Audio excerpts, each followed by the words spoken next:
Coach Eduardo Perez kini tengah mempersiapkan tim barunya, Persebaya Surabaya untuk menyongsong Liga 1 dan ASEAN Club Championship musim depan. Untuk agenda terdekat, selain latihan rutin tim, ia akan mempersiapkan skuadnya untuk menjalani uji coba menghadapi tuan rumah Western Australia Football Team pada tanggal 9 Juli mendatang. Bonek tentunya penasaran bagaimana metode latihan dari Eduardo Perez dalam menangani Persebaya agar bisa meraih prestasi tertinggi di kancah Liga 1 musim depan. Dalam sebuah kesempatan, pelatih asal Spanyol tersebut pernah menjelaskan sekelumit metode latihan yang ia terapkan pada timnya, antara lain memanfaatkan video rekaman pertandingan. Menurut Perez, di era sepak bola modern seperti saat ini, pelatih bisa memanfaatkan teknologi untuk mengetahui cara bermain tim lawan, misalnya dengan menonton rekaman pertandingan mereka, entah itu direkam langsung oleh anggota tim kepelatihannya, atau rekaman dari internet untuk dianalisis. Saya paham dalam analisa, hal terpenting adalah evaluasi tim kita. Tetapi juga penting untuk mengetahui beberapa poin kekuatan lawan, sehingga bisa membantu kita mengatasi kekuatan tim lawan, kata Perez dalam sebuah wawancara pada akun YouTube Kick-Off Indonesia. Dalam menganalisis cara dan gaya bermain tim lawan lewat rekaman pertandingan, ia memfokuskan pada 4 aspek. Pertama adalah cara lawan menerapkan pressing, apakah organisasi pertahanan mereka tinggi, menengah, atau menunggu di area sendiri. Lalu kedua, saat lawan merebut bola, bagaimana mereka melakukan transisi positif.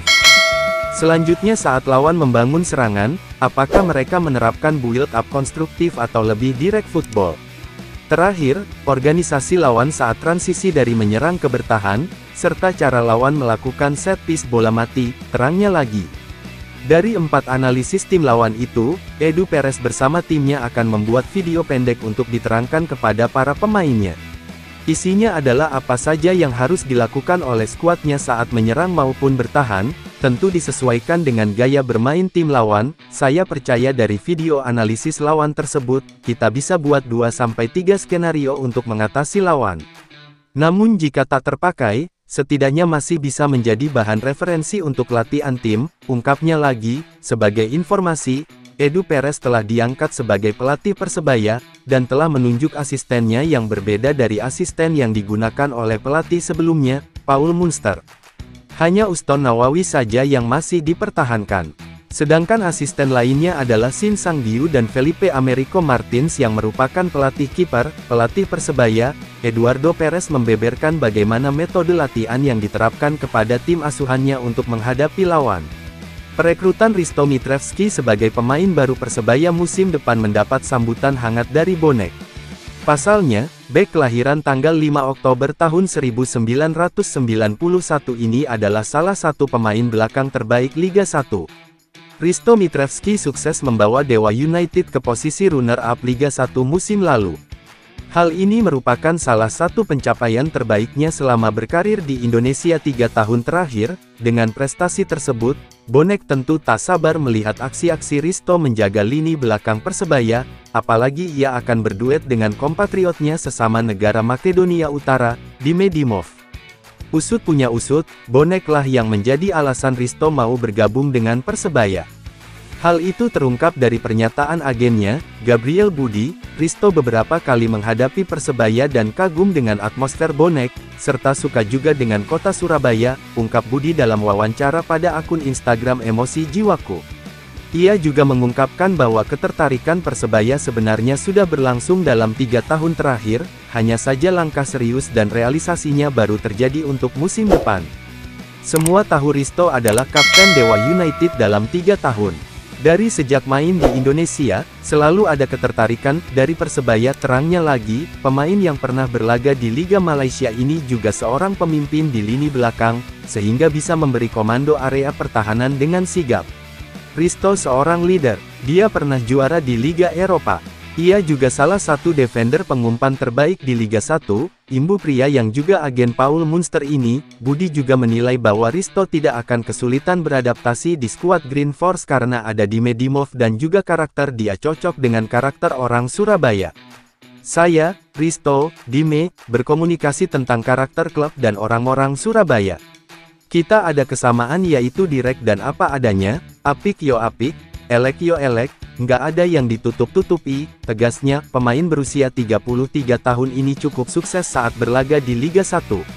3 tahun membela Dewa United, ia bermain sekitar 94 pertandingan dengan total mencetak 12 gol. Secara individu, pencapaian terbaiknya adalah pada musim pertamanya di Dewa United, yaitu musim 2022/2023 di mana ia sukses menyumbang 7 gol dari 33 laga yang ia mainkan. Persebaya Surabaya kembali menggebrak bursa transfer dengan mengunci 7 pemain asing untuk menghadapi Liga 1 Indonesia musim 2025/2026. Gerak cepat manajemen Green Force ini mengisyaratkan keseriusan dalam menyusun fondasi skuad kuat demi kembali meramaikan persaingan papan atas. Langkah ini bukan tanpa dasar. Setelah mencoret 3 pemain asing musim lalu, Gilson Costa, Slavko Damjanovic, dan Mohamed Rashid, Persebaya langsung menyusun ulang komposisi legiun asing mereka dengan lebih agresif. Hingga pertengahan Juni, 7 nama resmi diperkenalkan ke publik, mengisi pos vital dari lini belakang hingga lini depan. Total nilai pasar ke-7 pemain itu mencapai 35,2 miliar rupiah, menjadikan Persebaya salah satu tim dengan belanja asing termahal di pramusim ini. Gelandang kreatif asal Meksiko, Francisco Rivera, tetap dipercaya menjadi jenderal lapangan tengah. Pemain kidal ini menyumbang nilai pasar tertinggi dengan 7,82 miliar rupiah. Rivera tak hanya lihai dalam melepas umpan terobosan, tapi juga piawai dalam menjaga tempo permainan, menjadikannya kunci dalam skema serangan Persebaya. Bruno Moreira, penyerang sayap asal Brasil, juga dipertahankan. Kontribusinya musim lalu sebagai motor serangan balik cepat mendapat pengakuan tersendiri. Ia diperpanjang hingga April tahun 2026 dan kini memasuki musim keduanya bersama Bajul Ijo dengan nilai pasar 6,52 miliar rupiah. Di lini depan, Flavio Silva hadir sebagai senjata baru. Striker asal Portugal ini punya postur ideal dan insting mencetak gol tajam. Ia akan ditemani oleh Dejan Tumbas, penyerang jangkung asal Serbia yang digadang-gadang sebagai pelapis sekaligus pesaing langsung Flavio. Sektor pertahanan juga tak luput dari pembaruan. Dime Dimov dan Risto Mitrevski, keduanya asal Makedonia Utara, dipercaya menjadi pilar pertahanan baru. Dimov, yang masih berusia 30 tahun, dikenal kuat dalam duel udara dan cocok mengisi posisi bek tengah maupun gelandang bertahan. Mitrevski, bek senior ex Dewa United, akan menambah pengalaman sekaligus kedalaman lini belakang. Nama yang tak kalah menarik adalah Gali Freitas, winger asal Timor Leste. Meski masih muda, Gali dikenal sebagai pemain eksplosif dengan kemampuan dribble menawan. Performa apiknya bersama PSIS Semarang musim lalu cukup membuat Persebaya kepincut hingga mengikatnya hingga 2026. Beberapa pemain yang kami siapkan untuk skuad musim depan memang akan kami kontrak multi-years, ungkap Chandra Wahyudi, Direktur Operasional Persebaya.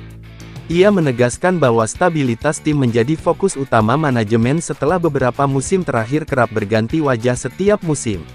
Langkah membentuk skuad dengan fondasi jangka panjang ini juga didasari pada kebutuhan pelatih yang ingin membangun tim secara bertahap dan berkesinambungan. Apalagi, Persebaya masih menyisakan 1 slot pemain asing yang dapat diisi sesuai evaluasi taktik dan kebutuhan di masa pramusim.